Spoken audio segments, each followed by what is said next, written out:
Sa ibang balita, kauna-unahang Cooperative Summit inilunsad ng Manila Water Foundation. Ang ulat mula kay Edwin Eusebio.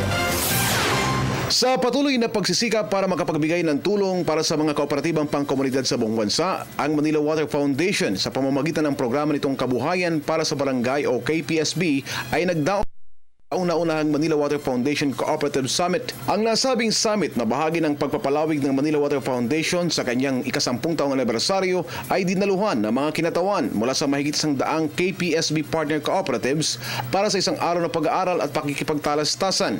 Pinatatag din ito ang pagpapahalaga ng foundation para sa mga kooperatiba sa paghuhulma ng kinabukasan ng ating bansa na nag-aangkla sa temang kabuhayan tulay sa matatag na bayan. Ayon kay Carla Kim, Executive Director ng Manila Water Foundation, kinikilala ng summit ang kahalagahan ng tuloy-tuloy na oportunidad na pangkabuhayan para sa mga organized groups gaya ng community cooperatives sa pagpapalakas ng lokal at pambansang ekonomiya.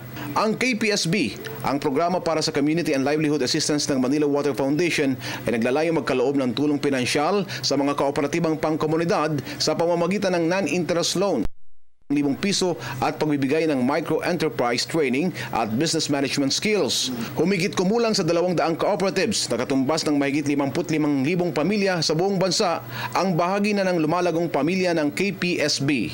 Patuloy na madadagdagan ang bilang nito lalo pat determinado ang foundation na magbigay ng suporta sa mas marami pang kooperatiba sa mas marami pang bahagi ng bansa. Ang isa po sa mga programa ng Manila Water Foundation ay ang pangkabuhayan para sa mga kooperatiba. Ito po yung tinatawag po namin na kabuhayan para sa barangay program. Ang layunin po nito ay magbigyan po ng financial assistance yung mga community-based cooperatives na medyo nahihirapan po na mag-expand ng kanilang business or strengthen po yung kanilang existing business. So ang ginagawa po ni Manila Water Foundation ay magbigay po ng 100,000 na pautang na interest. This is payable pa in 1 year after a 3-month grace period. Para sa Telebisyon ng Bayan, Edwin Eusebio.